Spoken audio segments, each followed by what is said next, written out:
I've always been the youngest, the one who came last, the one who had to fight to be seen. My name is Emma, and I'm 26 now, but my story starts much earlier. I'm the youngest of 5 siblings, each of my brothers and sisters significantly older than me. Adam, the eldest, is 38, followed by David at 36, Sophie at 34, and Ben at 32. The age gap is like a chasm, a canyon that separated me from them right from the start. By the time I could walk, they were already teenagers caught up in their own worlds with friends, parties, and future plans. I was the forgotten child, the one left behind as they moved out for college, started their careers, and built their lives. When I was 10, Adam, the firstborn and the one I looked up to, the most, announced he was getting married. His fiancée Natalie was a confident, graceful woman, the kind of person you expect to marry the eldest son of the family. They planned a grand wedding at a vineyard in Napa Valley. I still remember the way my heart raced when I overheard the news. I imagined myself as the little sister in a pretty dress walking down the aisle as a junior bridesmaid, or at least being part of the celebration. But that dream shattered one evening when my parents sat me down. I was still bubbling with excitement, already thinking about what I would wear. That's when my mom said it. "Adam and Natalie are having an adults-only wedding, Emma. You won't be able to come." I felt my heart drop. "But I'm not like other kids," I protested, my voice small and desperate. "I'll be quiet, I promise." She just smiled, patted my head as if I was a puppy, and said, "You'll understand when you're older." I didn't understand. At all. I was only 10, but I was his sister, not just some random kid. It stung, the kind of pain that leaves a scar, one you carry for years without even realizing it. When the wedding day came, my parents left me with a babysitter. I remember sitting in the living room, dressed in a little pink dress I had picked out weeks before, my hair neatly combed and my small hands fiddling with the pearl bracelet my grandma had given me. I kept glancing at the clock, imagining the beautiful ceremony I was missing, the speeches, the laughter, the music. When Adam returned from his honeymoon, I thought maybe he'd say something. Maybe he'd apologize for not including me or share a funny story from the wedding. But he didn't. He acted like it never even crossed his mind. 2 years later, I was 12 when David got engaged. This time I thought things would be different. I was older, quieter, and more mature. I had learned not to make a fuss, to be the good, obedient little sister who didn't bother anyone. But when my parents once again sat me down and said, "David and his fiancée want an adults-only wedding too, Emma," it's not personal, I realized a painful truth. I wasn't part of their world. Not personal. How could it not be personal when it happened twice? This time I didn't cry. I just sat there, my small hands clenched into fists, my nails digging into my palms. My mom tried to comfort me, saying, "You'll have your own wedding someday and it will be wonderful. You'll see." But those words felt hollow, like a cheap bandage slapped over a deep, festering wound. When Sophie got engaged, I was 15. She was my only sister, and I desperately hoped that this time would be different. She hadn't even planned on banning kids from her wedding at first. But as the family chatter picked up, aunts and uncles started praising the idea of elegant, child-free ceremonies. The pressure mounted, and Sophie eventually caved. "No one under 16, she announced at a family dinner, her tone final, as if that settled everything. I sat there, my face burning, my appetite gone. I was just months away from being 16, and yet once again I was cut out. Later I pulled Sophie aside, my voice trembling. "Can't I be an exception? I'm your sister. I promise I'll be quiet. I'll stay out of the way." She looked at me, her eyes cold and unyielding. "If I make an exception for you, I'll have to make an exception for everyone. It wouldn't be fair." Fair. That word hit me like a punch to the gut. It felt like I was being punished for being the youngest, for being born too late to fit into their neat, perfectly curated lives. When I raised my voice, finally letting out years of bottled-up frustration, my parents got involved. I was grounded for 6 months, half a year, for simply wanting to be included in my own family. By the time Ben got engaged when I was 17, I didn't even bother asking. I had already been taught my place. Sure enough, when the invitations went out, mine never came. But what really stung was that my cousin Claire, who had just turned 18, received hers without a second thought. She was just a few months older than me, but those few months made all the difference. I felt like an outsider in my own family, a guest in my own home, someone whose presence was tolerated but never truly welcomed. As I reached adulthood, I started to emotionally distance myself from them. I realized that I had spent my whole life trying to fit into a family that never really made room for me. And the more I pulled away, the more I started to see the cracks in our family's carefully curated image of unity. The truth was, I was alone, and I was tired of pretending that didn't matter. By the time I turned 20, the emotional distance between me and my siblings had grown into a canyon. I had moved out, found my first real job, and started building a life of my own. I no longer clung to the hope of being included. Instead, I tried to focus on the friends I had made in college and the small but significant victories of early adulthood. But that feeling of being excluded, of being unwanted by the people who were supposed to be my family, never really went away. It lingered like a dull ache in the back of my mind, a constant reminder that I would always be on the outside looking in. Then when I was 23, my cousin Claire, the same cousin who had been invited to Ben's wedding while I wasn't, got married. I received an invitation this time, and for a moment I felt a flicker of the old childish hope that maybe, just maybe, I was finally being seen as an adult. But when I arrived, the familiar sting of exclusion returned. My place card was at the farthest table next to distant relatives and family friends I barely knew. I felt like an afterthought, a last-minute addition to a guest list that had already been carefully curated. As I sat there pushing my food around my plate, I watched my siblings laugh and chat at the head table. They were a tight-knit group, bonded by years of shared memories, inside jokes, and mutual respect. I realized then that I had been right all along. I wasn't really part of their world. I left the reception early, slipping out before the speeches and the toasts, my heart heavy with the bitter taste of reality. It wasn't long after that when I met Lucas. He was a friend of a friend, the kind of guy who genuinely listened when you spoke, who made you feel like your words mattered. We met at a small dinner party, and from the moment we started talking, something just clicked. He asked about my family, and for the first time I found myself hesitating. I didn't know how to explain the complicated mess of feelings I had for them. The love, the resentment, the deep-rooted pain. But as our relationship grew, I found myself opening up, telling him about the countless weddings I had been excluded from, the years of being left out, the feeling of never quite belonging. One evening, as we sat together on his couch, a glass of wine in my hand, I finally let it all spill out. I told him about Adam's wedding, how I had begged to be included, about David's cold dismissal, about Sophie's cruel definition of fairness, and Ben's thoughtless exclusion. He listened, his brow furrowing as I spoke, his hand squeezing mine whenever my voice started to shake. When I finally finished, he just shook his head. "They really did that?" he asked, his voice a mix of disbelief and anger. "They just left you out like that?" "Yeah," I whispered, staring down at my empty glass. "Over and over again." He sat in silence for a moment, his jaw tight, his fingers tracing gentle circles on the back of my hand. Then he said something I'll never forget. "You deserve better than that, Emma. You deserve people who actually care about you." Those words hit me harder than I expected. I had spent so long trying to prove my worth to my family, trying to earn a place in their world, that I had forgotten what it felt like to be valued just for being me. Over the next few months, Lucas became my rock, the one person who never made me feel small or unwanted. He didn't just hear me, he listened, understood, and cared. When he proposed to me a year later, I didn't hesitate. I said yes without a second thought, knowing that he was the kind of person who would never leave me on the outside looking in. But as the wedding planning began, the old wounds started to reopen.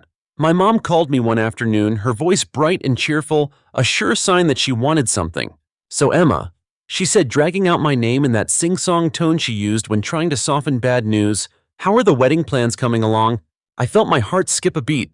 I had been dreading this conversation, the inevitable moment when I would have to decide whether or not to invite my siblings. "They're going well," I replied cautiously. "That's great, sweetheart," she said, her voice dripping with forced enthusiasm.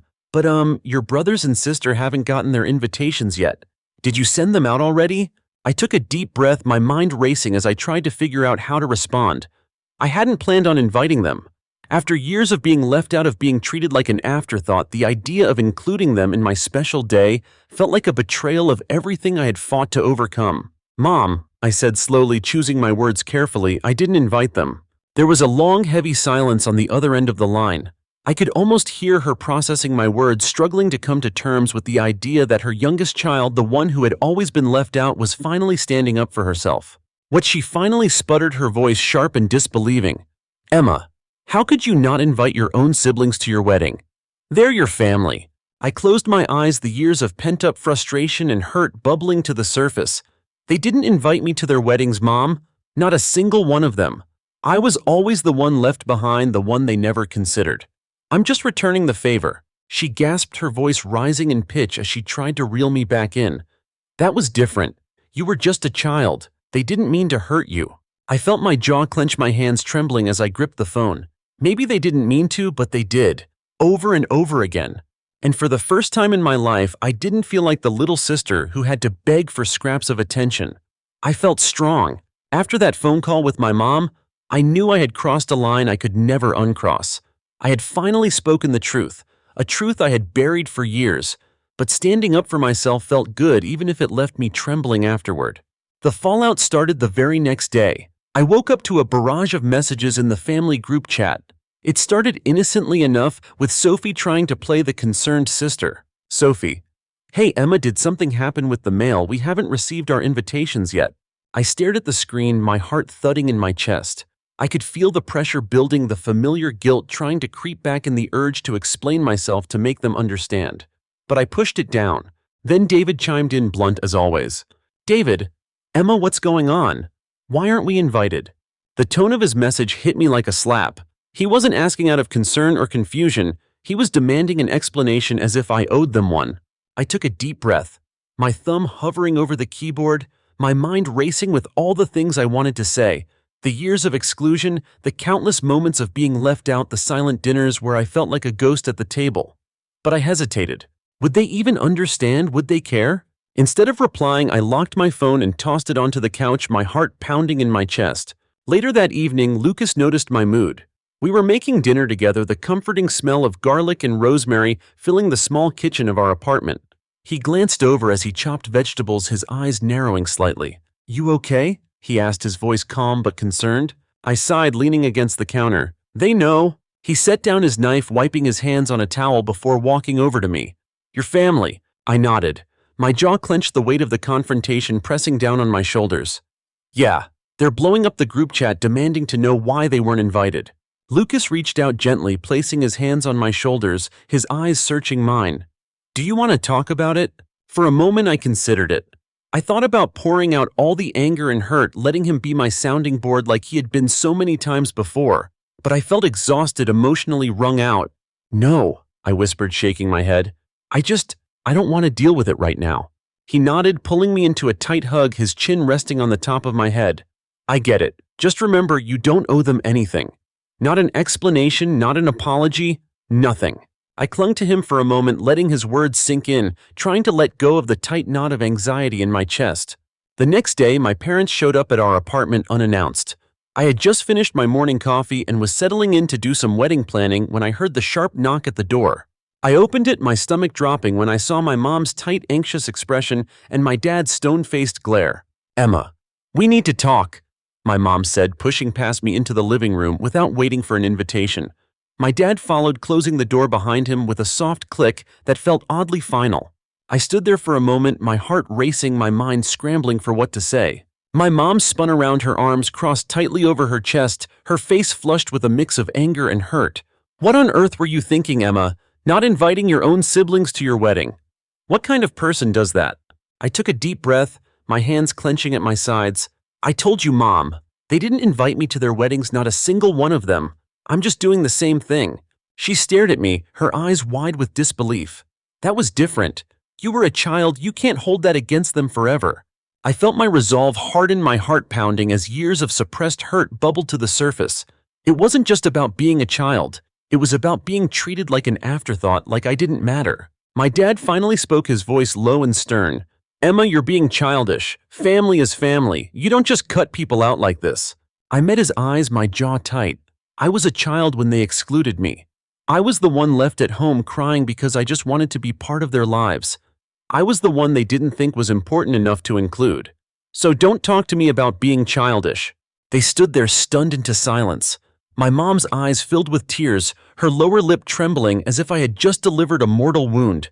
My dad's jaw tightened, his fists clenching at his sides. I took a shaky breath, my chest heaving with the effort of holding back the years of anger, the deep festering wounds that had never quite healed. "You can keep defending them if you want," I said, my voice trembling but firm. "But I'm done pretending that everything is fine. I'm done being the one who always has to make peace, to put my feelings aside for the sake of family. They made their choices and now I'm making mine." For a moment they just stood there, the silence between us thick and heavy, like a storm cloud waiting to break. Finally my mom reached out her hand, trembling as she touched my arm. "Emma, please, Don't do this, you'll regret it. Family is all you have. I pulled back, my heart aching but my mind clear. No, Mom. Family is supposed to care about you. They didn't, and now I'm choosing the people who do. They left a few minutes later, their footsteps echoing down the hallway as I closed the door behind them.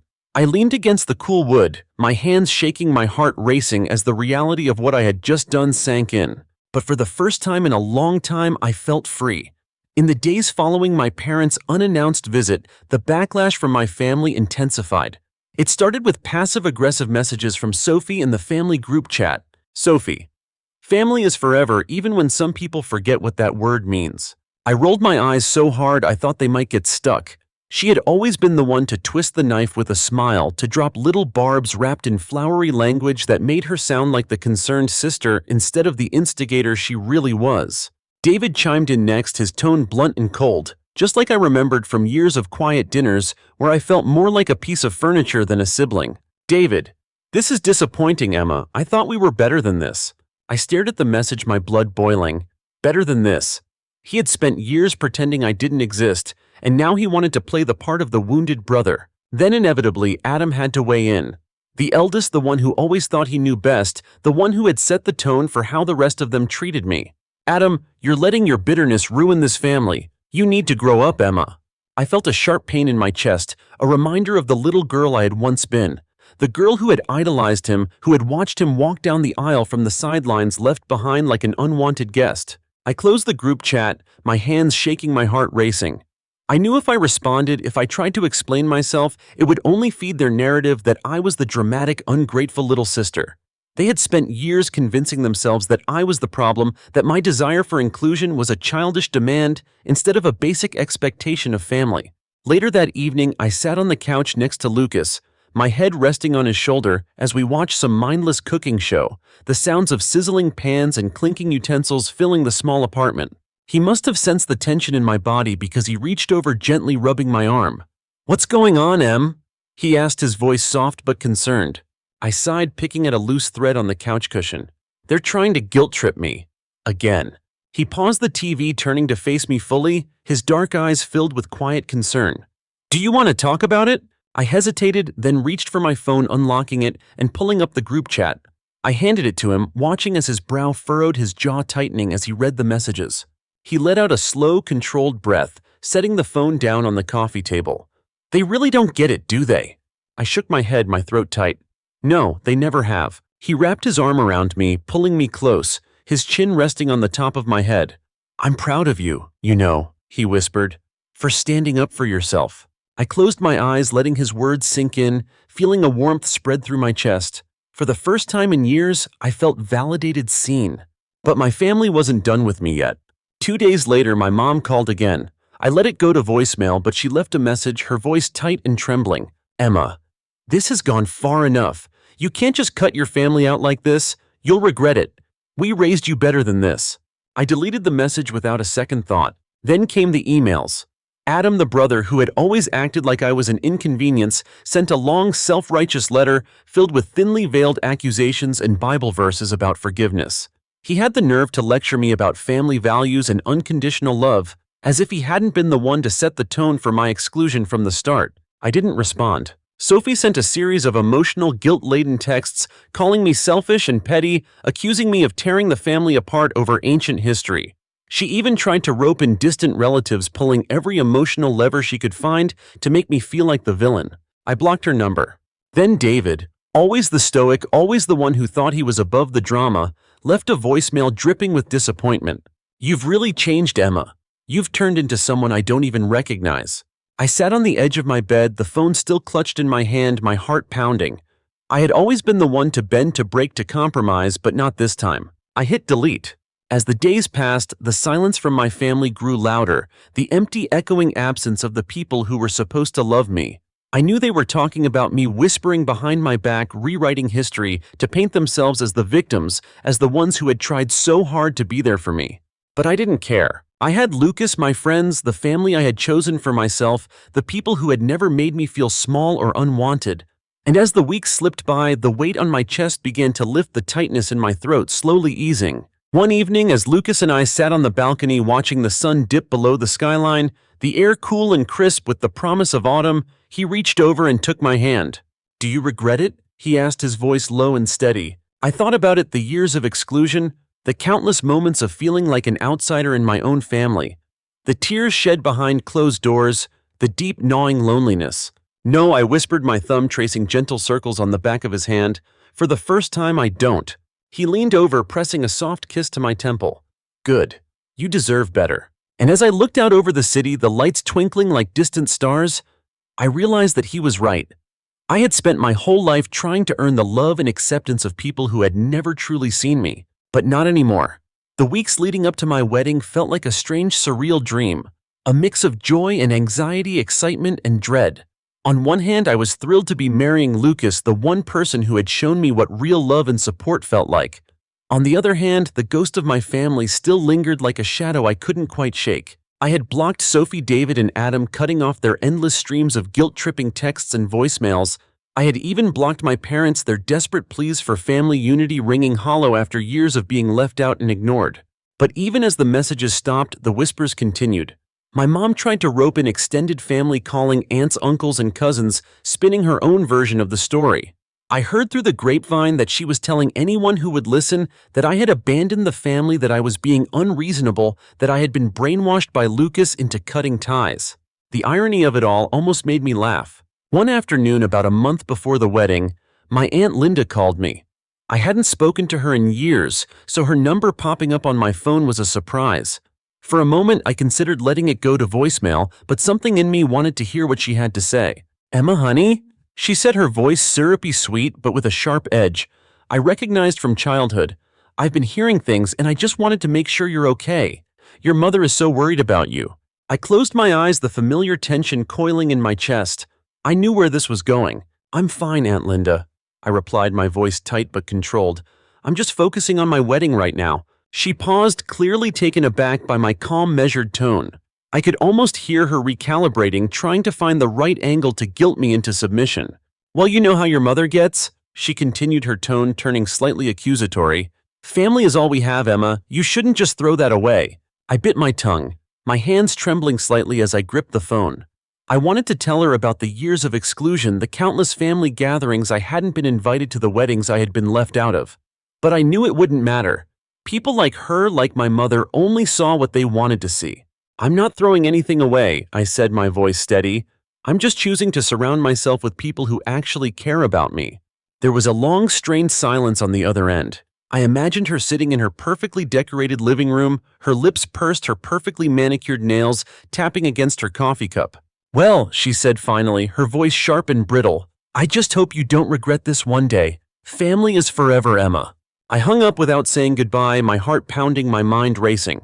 A few days later, Lucas and I were out shopping for final wedding decorations when my phone buzzed in my pocket.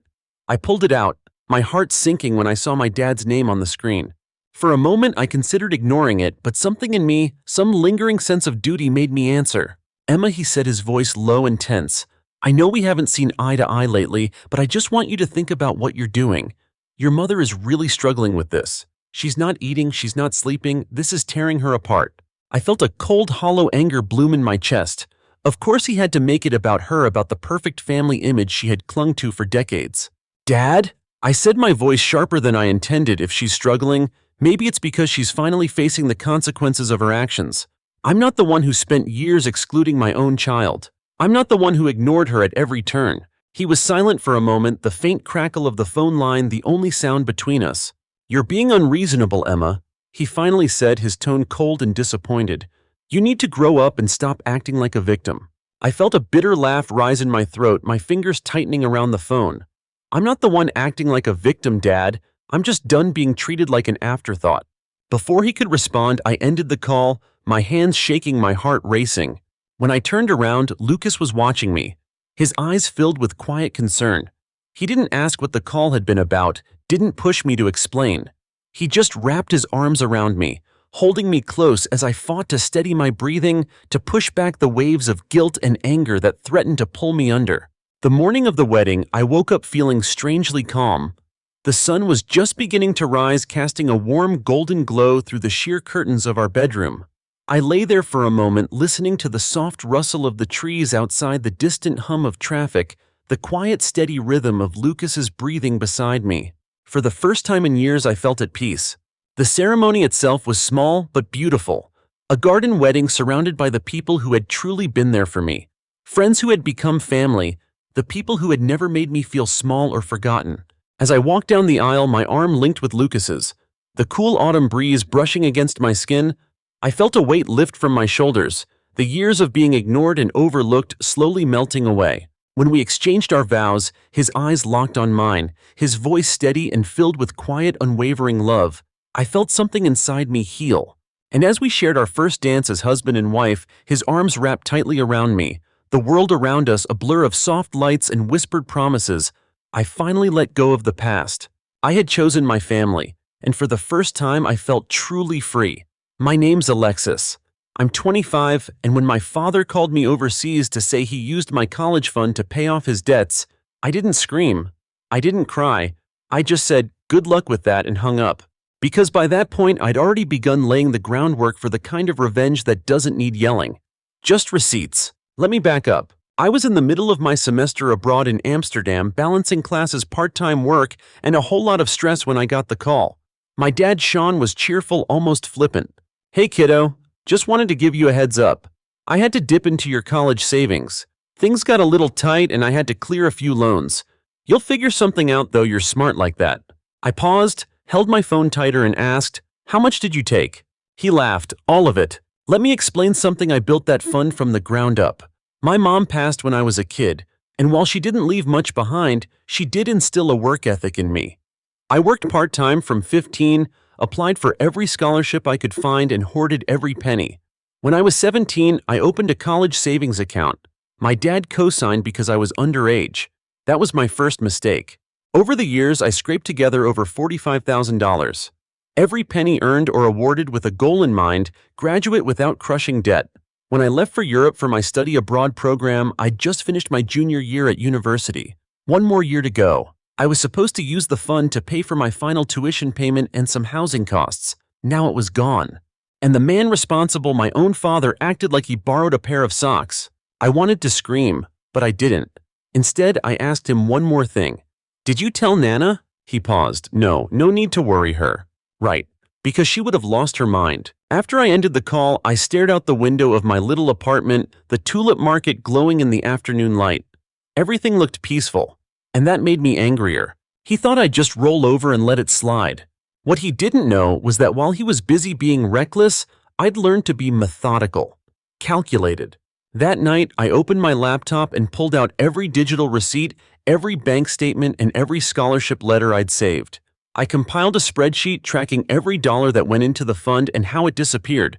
His name was all over it. The withdrawals were spread out cleverly, under $10,000 each, probably to avoid banking red flags. But this wasn't clever, it was theft. Even if legally he still had access to the account as a cosigner, morally and ethically, it was clear. He stole from his daughter, and I was going to make sure everyone knew it. Man. The next morning, I called my grandmother, my mom's mother. She's always been my rock, the kind of woman who once marched into a landlord's office and got our rent cut in half just by reading their lease back to them with a red pen in hand. "Nana, I need to tell you something about Dad." I walked her through everything and she went quiet for a long time. Then she said the thing that sparked it all. "He's done this before." That was news to me. Turns out my dad had a history of borrowing from people. My aunt, a few cousins, even his own mom once before she passed. It was always the same story. He'd charm his way into people's trust, take what he needed, promise to repay them, and disappear. It all clicked. I'd spent years rationalizing his behavior. The missed birthdays, the "sorry kiddo next time" when tuition was due. Now I realized it wasn't bad luck. It was a pattern. And this time I was going to break it. First thing I did, I locked down every account he might know about. Changed banks. Transferred the money I was saving from my current job into a fresh account under a new email and mailing address. Next, I called my university's financial aid office and explained what happened. I didn't cry, just calmly outlined the situation and asked for help. The woman on the other end, bless her, called it financial betrayal and escalated it to the dean's office. Within a week, they'd arranged emergency support to cover my final year's tuition, plus connected me with a work-study job when I returned. While that was in motion, I compiled a full document outlining everything my father had done. The account activity, the text messages, the phone call transcripts, even social media screenshots showing him vacationing in Vegas a week after he drained my fund. Because yeah, he didn't just pay off debts, he celebrated. Yeah. That document was mailed to 3 people. My Aunt Nora, who's an accountant and doesn't play around. Nana, who wasted no time spreading the truth like wildfire. My mom's former lawyer, who helped me draw up a formal reimbursement demand with itemized amounts. Then I told my dad he had 60 days to pay me back. His response, a meme. Some cartoon about kids these days being spoiled. I didn't even respond. I just sent another copy of the letter certified this time. The silence after that was deafening. Then the excuses started. Money's tight right now. I did it for us, you know. You don't need college to be successful. I thought you wanted to come home anyway. I didn't reply. I just kept going. Back in Amsterdam, I started a blog. At first, it was just about study abroad stuff, budget travel, cheap eats, surviving homesickness. But then I wrote one post titled, "What to Do When Your Parent Steals Your College Fund." It went viral. Thousands of people messaged with similar stories. I started posting weekly updates, turning the whole situation into a series. Without naming him, I described everything. The theft, the excuses, the fake charm, the emotional manipulation. And people resonated. Strangers sent support. Former classmates offered freelance gigs. Nana printed out every single blog post and mailed them to my father with a sticky note, "Enjoy the spotlight, Sean." He stopped messaging me after that. But this wasn't over, not by a long shot. Because what my dad didn't realize was that the money wasn't the point. It was about control. It was about trying to keep me dependent, stuck. And I'd just shown him publicly, loudly, and with documentation that I didn't need him. He took my fund, but I'd take his reputation. 2 weeks after the certified letter landed in his mailbox, my dad finally replied. Not with an apology, not with money, but with a text that read, "So now you're airing our dirty laundry to strangers online. Thought family meant something to you." I didn't reply. There wasn't a single part of this that had anything to do with family, not in the way he meant. Family is supposed to protect you, not sabotage your future and tell you to smile about it. The truth was, for the first time, I didn't feel afraid of him anymore. Not his anger, not his guilt trips, not his charm. The more people who knew, the less power he had. And people were definitely starting to notice. After I posted about what happened on my blog, emails started coming in. Hundreds, then thousands. Most were from women, young old students, mothers who'd been manipulated by a family member in similar ways. He took my college money too. She cashed out my savings bond. I co-signed on a car and now I'm in debt. It hit me then, this wasn't just about me. This was a story that lived in the shadows of a lot of households. And mine wasn't special, just louder now. So I kept writing. I didn't name names. I didn't post photos. But people in our orbit, they knew. Especially when Nana printed out copies of the blog and dropped them off accidentally at my dad's favorite coffee shop. The barista texted me a photo of him reading it, jaw clenched. "Your Nana's a savage," she wrote. "She always has been," I replied. But public embarrassment wasn't my endgame. Not really. I wanted my money back. Or at the very least for him to understand that stealing from me came with consequences. So I followed up with my aunt's lawyer, Claire. Claire had been watching from the sidelines, arms crossed, waiting for my dad to dig himself in deeper, which predictably he did. Because right after receiving the demand letter, he posted vacation photos from Florida, a golf resort, fancy dinners, brand new clothes. Paid with what exactly? I told him Claire said over Zoom that any attempt to claim he was broke was going to fall apart once we subpoenaed his bank records. He ignored her. So she filed a small claims petition and attached the documentation I'd gathered: statements, screenshots, emails, texts. She also requested a formal discovery of any accounts tied to him. That got his attention. He called me. I let it ring. Then he called my Nana. She picked up and let him have it. "You didn't just rob her," she told him. "You turned your daughter into your personal ATM and expected her to say thank you. That's not fatherhood. That's fraud." Meanwhile, I flew home from Amsterdam in August, right before my senior year started. I stayed with Nana for a few weeks while I got resettled. It felt like stepping into a life I'd outgrown but still remembered by smell. Her house smelled like peppermint tea and laundry detergent. There were fresh sheets on the guest bed, my favorite snacks in the cupboard, and a new padlock on the mailbox. "I figured we'd get surprises," she said, tapping the lock. "This way we opened them together." We sat down and talked through my options. I'd secured enough emergency aid from school to cover the year, and I'd been offered a part-time job at the campus financial office. It wouldn't be easy, but it was doable. Then Nana surprised me again. "I've started a fund," she said, sliding a plain envelope across the table. "Just for you. Only you." I opened it to find a certified trust statement. Nana had opened a private account in my name, sole access, no co-signers, and deposited a sizable amount from her retirement savings. I blinked. "I can't take this." "You're not taking," she said. "I'm giving. Because you have never asked for more than you've earned. And because you deserve to start your life without a thief standing on your back." I cried. Ugly shoulder-shaking sobs, not just for the money but for what it meant.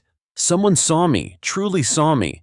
My dad took everything and still believed he was entitled to more. Nana gave without strings and asked for nothing in return. The court process moved slowly, but it moved. Claire managed to prove that my dad hadn't just spent the money on debts like he claimed.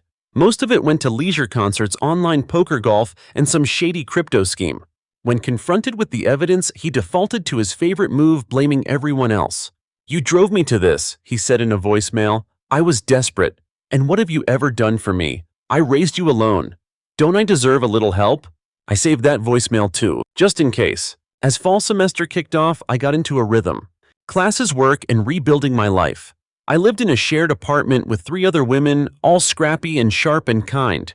We called ourselves the Bounced Check Club because every one of us had been financially burned by someone we trusted. There was Camilla, who co-signed a lease for her ex-boyfriend and got stuck with $2,000 in damage fees. Sarah, whose dad ruined her credit with unpaid cell phone plans. And Ria, whose aunt borrowed her car and sold it without telling her. We laughed about it because sometimes you have to laugh. But mostly we planned. Budgets, legal aid options, emergency contacts. We built a fortress of self-reliance, together. Back at home, things escalated. My mom, who'd divorced my dad years ago but had kept a polite distance, found out what happened and was livid. "He's been like this since we were 23, she told me during a long phone call. "I used to think I could fix him. Then I thought you could. But some people don't want fixing, they just want access." That word access stuck with me. That's what he wanted all along. Not a relationship, not reconciliation, just a pipeline to whatever I built so he could siphon from it as needed. Cutting him off financially wasn't petty. It was necessary. The court eventually ruled that while my dad hadn't broken the law since his name was on the account, he had acted in bad faith and was ordered to pay restitution through a structured agreement. He owed me just under $46,000 to be paid over 5 years with wage garnishment if necessary. He tried to appeal. The judge laughed. On the record. The look on his face when he realized charm wouldn't save him anymore was something I'll never forget. I didn't feel joy. I didn't feel revenge. I felt clean. Like finally the weight had slid off. At graduation he showed up. Uninvited, of course. He stood off to the side in a cheap suit waiting for his moment. But Nana had told security he wasn't welcome. He didn't get within 20 feet of me. After the ceremony, as I hugged my professors and laughed with my roommates, I caught a glimpse of him walking away. Head down, alone. I didn't wave. He didn't deserve that. That night I wrote one last post for my blog. I titled it, "Forgiveness Isn't a Bank Account." My dad stole from me. He took what I spent years building and laughed while he spent it. But what he didn't take, what he could never take, was my ability to rebuild, to choose better, to set boundaries, and to thrive without him. That post was shared more than any other. People wrote back saying they'd confronted abusers, opened their own accounts, called their bank, talked to lawyers, started therapy. That's the part that stayed with me. I turned one man's betrayal into 1,000 women's armor. And the best part? He'll never understand how much power that gave me. A year after graduation, I stood in the heart of London's financial district, 28 floors up, looking out over the skyline. The sky was streaked with gold. The city moved below me like it always did, loud and urgent and pulsing with ambition. I had a corner desk, my own office, and a job I fought tooth and nail for. And I earned every single inch of it. People love a good comeback story. But this wasn't a comeback. This was a breakaway. The final restitution payment hit my account 2 months after I got promoted. My father had been forced to take a series of odd jobs to keep up with the court-enforced agreement. Word was he hated every second of it. I didn't feel bad, not because I didn't believe in second chances, but because he'd used his first, second, and fifth ones to hurt people who trusted him, including me. The last payment came with a note. "Can we talk now? I've done everything you asked." I didn't reply, because I didn't ask for anything really. just for him to return what he stole. And that wasn't a favor. That was justice. Nana passed a few months later, peacefully in her sleep with a handwritten grocery list on the kitchen counter and a library book still marked halfway through. The grief was different than I expected. It didn't feel like breaking, it felt like soft waves. Like something had left the room but the warmth lingered. In her will, she left a letter for me. You are everything your father wanted to own but never knew how to become. And you are everything your mother dreamed of, even if she didn't get to see it all. I am proud of you. Not for surviving, but for choosing who you became after. She also left me the house. It wasn't fancy. Just 2 bedrooms, 1 bath, creaky floors, and chipped paint, but it held our history in every board. I spent the summer fixing it up between remote work hours and long walks around the old neighborhood. When I stripped the wallpaper in the guest room, I found a note in her handwriting behind it. Keep going, you're almost there. My dad tried to contact me again during that summer. First a voicemail, then a letter, then a direct message from a new social media account with a name that didn't even try to be subtle. Your real dad, Sean. He asked if we could meet for coffee, said he was rebuilding, that he was getting help. Maybe he was, maybe he wasn't. But either way, I didn't owe him the space to explain it. I blocked the account and deleted the voicemail. The letter I didn't open. I burned it with the rest of the junk mail on a quiet Sunday evening in the backyard firelight flickering against the memory of every excuse he'd ever made. Some things don't need closure, they just need distance.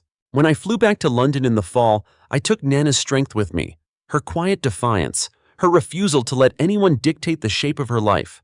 I'd started mentoring a group of first-gen college students, mostly women like me, who grew up navigating 2 worlds, the one we came from and the one we were fighting to belong in. They asked questions I knew by heart. What if my parents guilt me for not helping them financially? What if I have to choose between family and survival? What if they say I owe them everything?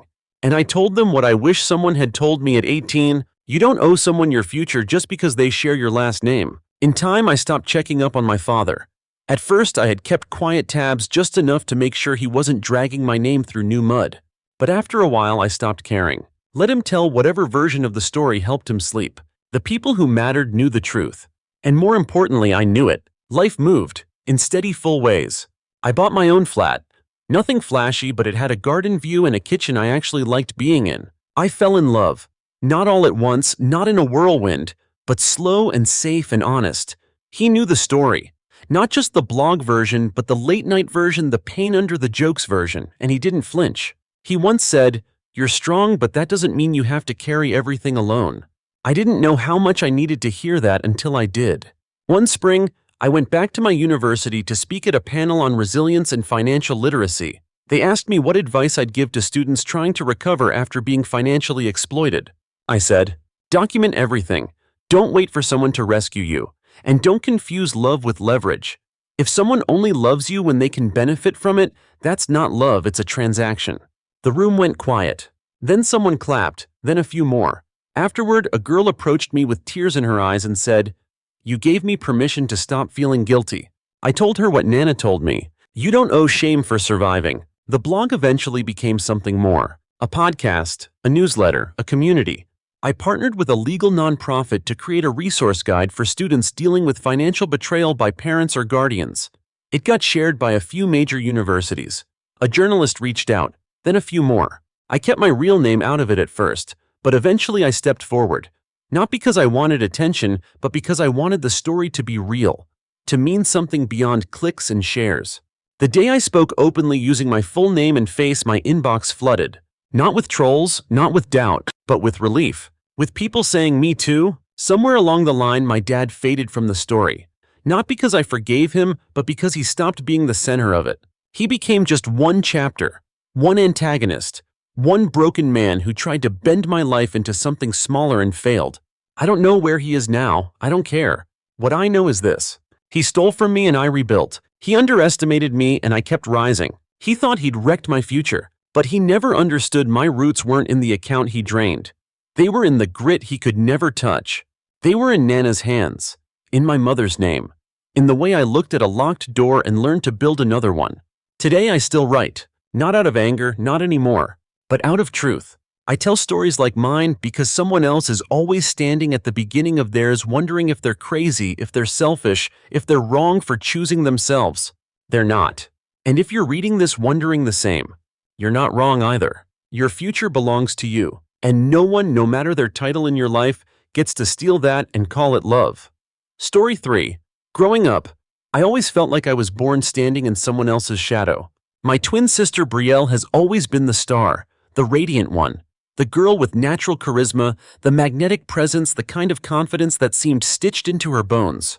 Wherever we went, Brielle owned the room. I just followed her through it.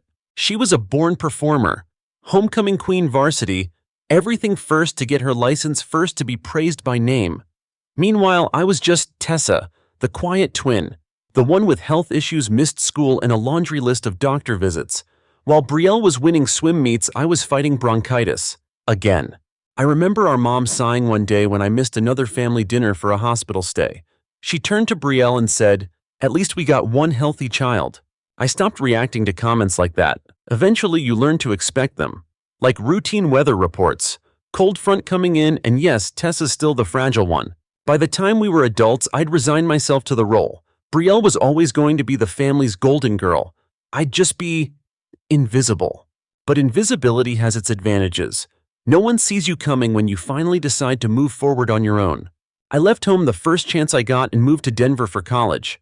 Studied education, earned my own way, got certified to teach second grade.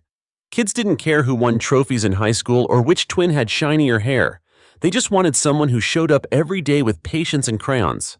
For the first time in my life, I felt like I had purpose, like I mattered. Then I met Adam. He wasn't flashy, didn't pull focus in a crowd. He was a real estate developer, steady and thoughtful, the kind of man who asked questions and actually listened to the answers. We met at a coworker's dinner party, ended up talking on the back porch about favorite books and small-town diners. 3 years later, we got married. Simple wedding, nothing dramatic, just the people who mattered and a small slice of cake. Life with Adam was steady, easy in a way I'd never known. He supported my work, laughed at my terrible puns, and made Sunday pancakes a ritual. We didn't have kids, and that was okay. We had each other. But somewhere around year 10, something shifted. He started coming home late. His voice was always tired. Conversations felt more like transactions. I asked if everything was okay, and he'd say, "Just work," without looking up from his phone. Something was off. But I ignored it. I didn't want to rock the boat. After all, people like me didn't get fairy tales. Maybe it was just a hard season. I wish I had trusted my instincts sooner. It all unraveled in one night. We were eating dinner, chicken piccata, in silence when Adam put down his fork and said flatly, "I want a divorce." Just like that. No fight, no build-up, just a cold declaration like he was confirming a hotel reservation. I blinked at him. "What?" "I'm done, Tessa," he said. "We've both felt it. This marriage isn't working." Before I could respond, the doorbell rang, and there she was. Brielle, wearing a perfect designer coat and heels that echoed through the entryway. "Surprise," she said, flashing that $1,000,000 smile. "Adam and I are getting married." I felt the ground drop out from under me. I looked at her, then at Adam, then back again. This wasn't real. This couldn't be real. "You're what I managed." Brielle twirled a ring on her finger, the one I used to wear. "You always said you weren't cut out for his world, Tess," she said sweetly. "I am." Adam didn't speak. He just looked at the floor like maybe if he didn't make eye contact, he could avoid owning what he'd done. I didn't cry. Not then. I went cold, numb, detached. I just nodded. "Get out." The divorce was fast. Too fast. He offered me a generous settlement. His lawyer used words like clean break, amicable terms, and final division. I signed it all. I couldn't stay married to a man who'd lied to my face while dating my sister behind my back. And Brielle. She didn't even try to hide it. My social media was flooded with photos of their honeymoon, their new downtown condo, her welcome to luxury living blog updates. I deleted my accounts, blocked them both. Not out of spite, just for survival. I fell into a routine. Wake up, teach, cry when the house got quiet. Repeat. Nights were the hardest. That's when the silence settled over me like a weighted blanket filled with regret. I started therapy. I stopped answering unknown calls. I stopped thinking about Brielle's life until I couldn't avoid it anymore. 2 months after they got married, Adam died. Heart attack, sudden, at home. I got the call from a lawyer. Not a family member, a lawyer. "I'm calling regarding the estate of Adam Montgomery," he said. "We'd like to invite you to a will reading." I almost laughed. I thought it was a mistake. "You mean his wife Brielle?" "You're on the list as well," he said. "There's a sealed letter for you." The will reading was held in a glass building downtown. Cold, corporate. Brielle arrived 20 minutes late in black silk and oversized sunglasses. No tears, just presence. The lawyer greeted us both, then opened the documents. What happened next? Let's just say Brielle's smirk didn't last long. The conference room was too quiet. Brielle sat across from me, legs crossed, posture perfect. The only sound was the rhythmic ticking of the lawyer's watch as he flipped through the documents on the table. Her sunglasses were still on like they were part of her armor, but I could see her fingers tapping restlessly on her thigh. She thought she was about to win, again. Then the lawyer cleared his throat and said, "Let's begin." Adam's will was straightforward at first. Some charitable donations, a few minor bequests to friends and former colleagues. Brielle glanced at her nails during this part, bored. I could tell she was waiting for the big reveal, the part where she became the lady of the manor, heir to the Montgomery fortune. Then came the pause. The kind of pause that makes people sit up straighter. And now the lawyer said, "We come to the main estate and financial assets." I watched as Brielle's lips curled into a satisfied smile. She adjusted her coat and leaned back slightly, waiting to hear the confirmation she believed was already hers. But it didn't come.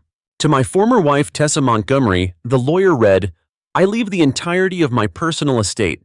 This includes my savings, my properties in Boulder and Aspen, and full control of Montgomery Development's remaining assets." The room froze. Brielle blinked, once, then again. What she said, voice rising slightly. "That can't be right." The lawyer didn't even flinch. He slid a sealed envelope across the table to me. "Adam left you a personal letter as well." I stared at it for a second, heart thudding, before slowly picking it up. Meanwhile, Brielle was unraveling. "There must be a mistake," she said, turning to the lawyer with a forced laugh. "We were married. I'm his widow. Why would he leave everything to her? He finalized this will 2 weeks before his passing." The lawyer replied calmly, "It is valid and binding. All legal channels were followed." Brielle's voice turned sharp. "This is ridiculous. He loved me." She looked at me like I might back her up, like I might crack and hand it all over just to keep the peace. But I didn't. I just opened the envelope. Inside was a short handwritten letter. "Tessa, if you're reading this, I'm gone. I know you probably hate me. You have every right to, but I need you to know the truth. I found out about my heart condition 6 months ago. No warning, no real options. The doctors told me I had maybe a year. I panicked. I started thinking about everything, what I built, what I'd leave behind, who would try to take advantage. And I knew one thing for sure: I couldn't trust Brielle with any of it. You always saw the world clearly, even when you didn't see your own strength. That's why I'm leaving it all to you. Use it to build something better. Something that's yours. I'm sorry for everything. Adam." I sat there for a long time, eyes burning. Not crying, just stunned. So much betrayal, so many things left unsaid, and now this. It wasn't closure, but it was a key. And he had left it for me. Brielle was still ranting, pacing, now her voice rising. "You think this changes anything?" she snapped. "You're not meant for this kind of life, Tessa. You never were." I stood slowly, folding the letter and tucking it into my coat pocket. "I wasn't meant for a lot of things, Brielle," I said. "Doesn't mean I won't do them anyway." Then I walked out. That night I sat on the balcony of my apartment, watching the lights of Denver flicker like stars below. The letter rested on my lap, its corners curled slightly from where my fingers had gripped it too tight. I wasn't sure how to feel. There was no satisfaction in watching Brielle spiral. No real comfort in Adam's final words. It all felt complicated, like grief tangled in a knot of relief. But one thing was clear. This life, the one I thought was shattered, was mine now. And I had a choice. The next morning I met with Adam's financial advisor. He confirmed everything. Adam had transferred all major holdings into a private trust under my name. The accounts were healthy, the properties were real. The development firm had been scaled back, but it was debt-free and still profitable. He'd been quietly preparing everything before he died, like he knew this moment was coming. "You could sell it?" all the advisor said, sliding a summary of assets across the table. "Live comfortably for the rest of your life." I looked at the numbers. More zeros than I'd ever seen with my name on them. And for a moment I was tempted. But then I thought about what Adam said in his letter. About building something better. About seeing my own strength. "No," I said, "I'm keeping it." He raised an eyebrow. "All of it." "All of it," I said. "But on my terms." The first thing I did was hire a new management team for the company. People who weren't yes men. People who believed in responsible development, sustainability, housing for people, not just for profit. It wasn't flashy. But it was real, and it mattered. Then I donated the Aspen property to a women's retreat foundation. They turned it into a refuge for survivors of domestic abuse. Next, I started a scholarship fund for girls from low-income families, the kind of girls who never get told they're enough, who grow up in shadows like I did. Each decision felt like lighting a candle in a place that had been dark for too long. Brielle tried contacting me 3 times in the weeks after the will reading. First, it was an angry voicemail. Then a text full of fake warmth. Finally, an email titled, "Let's be civil." I didn't respond to any of them. She thought this was still a game of attention and control. What she didn't realize was I was done playing. Life didn't suddenly become perfect. I still missed the version of Adam I married. I still had days where I doubted everything. But for the first time in my life, I was living without someone else writing my script. I wasn't the quiet twin. I wasn't the one who got left. I was just Tessa, the woman who rebuilt her life on her own terms. Time passed, and with it the sharp edges of everything began to smooth. Not because the pain disappeared, it didn't. Not entirely, but because I stopped letting it be the only voice I listened to. Grief, it turns out, isn't just sadness. It's space. It's the echo of everything that could have been and the quiet recognition that it never will. But there's room inside that space for something else to growth. I didn't just want to survive what happened with Brielle and Adam. I wanted to become someone new. I sold my old apartment and moved into a modest house on the outskirts of the city. Nothing extravagant, just a quiet 2-bedroom home with a small garden and sunlight that filled the kitchen every morning. It was mine, not a memory of someone else's life, not a place where whispers of betrayal lived in the walls. I started waking up earlier, brewed coffee slowly, watched the sunrise while wrapped in a sweater I'd knitted during therapy sessions I used to cry through. The garden became my sanctuary. Something about putting seeds in the ground and watching them grow made me feel connected to something older and wiser than grief. Lettuce, tomatoes, wildflowers, a little patch of resilience. Work changed too. I kept teaching though. I cut my hours back to part-time. Not because I didn't love the classroom I did, but because I had the space and resources now to do more. Something wider, something deeper. I started a mentorship program for young girls, mostly high schoolers from underfunded schools, teaching them everything from financial literacy to creative writing to how to set boundaries with people who treat you like you owe them. We called it Roots and Wings. We met in a rented community center 3 times a week. Some days we talked about careers. Other days we just made art and drank tea. A few of the girls called me Miss T, others called me Tessa. All of them reminded me of who I had been at that age, small, overlooked, waiting for someone to say, "You matter." I said it every day. Brielle's name stopped coming up after a while. Word got around that the massive inheritance she thought she'd married into was in reality more of a carefully packaged illusion. Adam hadn't just removed her from the will. He'd sold off or shielded most of his high-profile assets before his death, leaving her with almost nothing. Turns out the condo they moved into wasn't even in her name. She moved out of Denver not long after the truth hit, headed back to California, I think. No farewell, no final showdown, just silence. The kind she had never been able to handle before. This time I didn't chase it. I kept Adam's letter. I read it sometimes. Not often. But when the days get heavy or when I start second-guessing the life I've built, I unfold those few paragraphs and remind myself that someone flawed as he was saw something in me worth trusting. There's a strange comfort in that, in knowing that even after all the pain, some part of him believed I'd carry the torch forward, not to preserve his legacy, but to create my own. One afternoon in spring, I got a call from a lawyer I didn't recognize. Apparently there were some final loose ends with Adam's estate, a small parcel of land outside Durango he'd purchased years ago and forgotten to list in the main documents. The lawyer said I could sell it, donate it, keep it, whatever I wanted. I went to visit it. It was just a few acres of open land, trees, silent sky, nothing special, and yet everything. I stood there for a long time listening to the wind through the pines, feeling the weight of years fall off my shoulders like shedding a too heavy coat. I called the lawyer back the next morning. I want to donate the land, I told him. Let's turn it into a retreat space for young women, a place to breathe. We named it Second Light. I still get asked if I regret it all. Losing Adam, losing my sister, losing the illusion of family I once clung to like it was the only thing keeping me together. But here's the thing. I didn't lose myself. I found her, beneath all the quiet, beneath all the shadows cast by people louder, flashier, crueler. I found the version of me that didn't need anyone else's permission to live fully.